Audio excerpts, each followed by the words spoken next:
भागवत में एक प्रसंग आता है, परम भागवत महाराज श्री अम्बरीश जी महाराज का। आहा, अद्भुत महापुरुष, ठाकुर जी के इतने बड़े भक्त कि दिन रात ठाकुर जी की सेवा में अपने हाथों से भगवान के बर्तन साफ करे, झाड़ू लगावे, अपने हाथ से हल जोत करके अन्न उपजावे, बल्कि सम्राट थे, राजा थे। कितने नौकर नहीं, पर नौकरों से कोई काम नहीं। बुरा मत मानना, नौकरों से काम अन्न करवाना, पर गुरु सेवा, प्रभु सेवा और मातृ पितृ सेवा नौकरों से नहीं, खुद से करना। अगर आनंद चाहिए, कई लोग कहते हैं महाराज जी हम तो माता जी की सेवा कर नहीं पाते, नौकर लगा रखे। नौकर है, फल तो तब मिलेगा जब आप स्वयं सेवा करोगे। तो ये कथा सिखाती है। राजा अम्बरीश जी, आहा, परम भागवत, बहुत भक्त, ठाकुर जी को ध्याते, अपने हाथों से हल जोतते, अन्न उपजाते, चक्की से आटा पीसते। कौन सी? हाथ वाली चक्की से। स्वयं हाथ वाली चक्की से आटा पीसते पीसते जब पसीना आवे तो ठाकुर जी भी ऐसे बिरले भक्तों पर इतना प्रेम लुटाते कि ठाकुर जी स्वयं पंखा लेकर के हवा करने लगते ताकि पसीना न आवे, अपने हाथों से। आहा, प्रसाद बनावे, भगवान को भोग लगावे। उसी समय एक राजकन्या ने प्रण किया कि हम विवाह करेंगे तो ऐसे ही भगवत भक्त राजा से करेंगे, और इनकी पहले ही विवाह हो चुके थे। उन्होंने अपने पिता के द्वारा प्रस्ताव भेजा तो श्री अम्बरीश जी महाराज ने, राजा अम्बरीश परम भक्त, इन्होंने जवाब दिया कि देखो हम समय नहीं दे पाते हैं, विवाह करने में हमें कोई दिक्कत नहीं, पर हम भगवान की भक्ति में पूरा समय व्यतीत करते हैं, समय नहीं दे पाते हैं। और किसी का मन हीन ना हो, अनेकानेक प्रकार के संकल्प भावों को लेकर के वो विवाह करेंगी और हम समय ना दे पाए तो मन में खिन्नता होगी, इसलिए हम विवाह के लिए अभी तैयार नहीं। और पहले से ही हमारी अनेक रानियां हैं। तो जब यह प्रस्ताव वापस आया, जवाब आया, तो रानी और प्रसन्न हुई, वह राजकुमारी। उसने कहा तब तो ऐसे ही भगवत भक्त से हम विवाह करेंगे। तो पुनः पत्र लिखा कि आप समय दो या ना दो, पर हम आपकी अर्धांगिनी बनकर के ही ये सौभाग्य प्राप्त करना चाहते हैं। धन्य है राजा।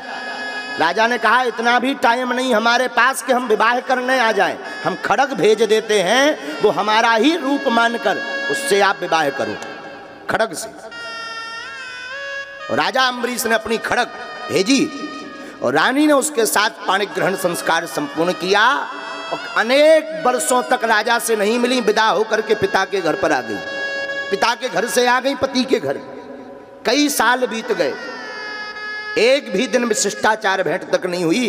राजा को खबर ही नहीं कि कोई विवाह करके आ भी गया। इतनी भगवत भक्ति में राजा मस्त, भाव पूर्वक मस्ती में डूबे।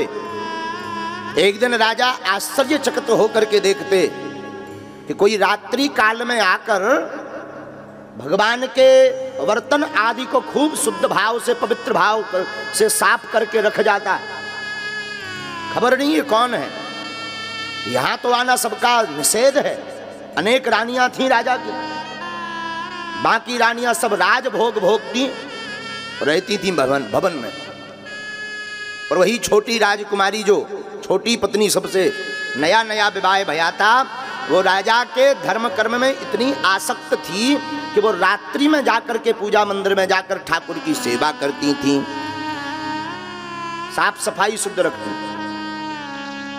एक दिन राजा रात्रि काल में छिपकर देखते हैं कि ये हमारे पूजा भवन में कौन आता है। देखा कि एक सुंदर नवयुवती, कोई कन्या वधू साफ सफाई कर रही है। तो राजा ने जाकर के पकड़ लिया, कौन हो, सावधान, खबरदार, और तुम हमसे बिना आज्ञा लिए यहां कैसे प्रवेश किए। और जैसे ही आकस्मक राजा को देखा तो तुरंत वह नवयुवती वधू, राजा की पत्नी, चरणों में गिर गई। भगवान, मैं आपकी अर्धांगिनी हूं, जिसने खड्ग के साथ विवाह किया मैं वही हूं। ओ राजा चौंक गए, वाह कितना अद्भुत भाव है। देवी अगर तुम्हारे अंदर इतनी ही जिज्ञासा है ठाकुर जी की सेवा की तो एक काम करो, हाँ, इन ठाकुर जी को अपने भवन में अपने कक्ष में पधरा लो, वहां सेवा करो। भक्तमाल में ये भाव आया। तो वह वधू प्रसन्न हो गई, अपने पति को पुनः प्रणाम करके ठाकुर जी को अपने भवन में ले जा करके स्थापित कर ली। अब तो वो नित्य ठाकुर जी को लोरी सुनावे, बढ़िया प्रसाद लगावे, भगवान को शयन करावे, भगवान का अर्चन बंदन पूजन नैवेद्य आदि प्रसाद चढ़ावे भाव पूर्वक, और आंखों में बार बार आंसू भर भर करके भगवान को गीत सुनावे।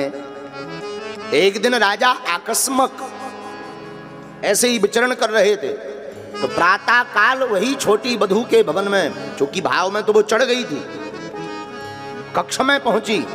और जैसे ही कक्ष में पहुंची तो राजा का मन स्तब्ध रह गया। वह सुंदर गायन ठाकुर जी के प्रति भाव को रिझा रही थी, बैठी बैठी गोविंद के गीत गा रही थी, आंखों से अश्रुधार धर धर धर करके बह रही थी, पूरा अंग का वस्त्र गीला हो रहा था नेत्रों की धार से, अश्रुधार से। और राजा यह भाव की विह्वलता को देखकर अपनी सुध भोग करके भूल कर धड़ाम से वहीं जमीन पर गिर पड़े। जहां जमीन पर गिरे सुरानी का भाव दूर हुआ, गौर से देखा, अरे भगवान आप, महाराज आप, साष्टांग दंडवत प्रणाम किया। तो राजा ने कहा कि एक बार फिर सुनाओ, जो गीत अभी आप ठाकुर जी को सुना रही थी फिर सुनाओ। अब तो राजा की प्रतिदिन आदत तो हो गई महाराज अम्बरीश जी की, रोज अपनी नव विवाहित वधू के साथ बैठ करके पूजन करें। रानियों को, जो अन्य रानियां पहले से विवाह कर चुकी थी, उनको खबर लगी कि राजा तो आजकल छोटी वाली से बड़ा प्रेम करते हैं। बोले इसने बस में कैसे किया, वशीभूत। ज्यादातर लोगों को लगता है कि कोई वशीकरण मंत्र होगा, हाँ, तो किसी ने बताया नहीं नहीं नहीं नहीं, राजा तो भगवत भक्त हैं, भगवत भक्ति के कारण वह जो है रानी को बड़ा मानते हैं। तो जितनी रानियां थीं सब भगवत भक्त बन गई। और धीरे धीरे जब पूरे राज्य को पता लगा कि राजा भक्ति पर बहुत प्रसन्न होते हैं, तो राजा के साथ साथ संपूर्ण प्रजा भी भगवान की भक्त हो गई, ठाकुर जी के भक्त हो गए सब। तो सब भगवान के गीत गाने लगे। साधु जी, यह है विवाह, जिसके आने से संपूर्ण घर, संपूर्ण समाज, स्वयं पति, पुत्र आदि आदि संबंधी जन जिसके घर पर आने से भगवत भक्त बन जाए, ऐसी पत्नी को ही धर्म पत्नी कहा जाता है। बाकी आजकल की तो कुछ महान देवियां, राम जी बचावे, बोलो सीताराम।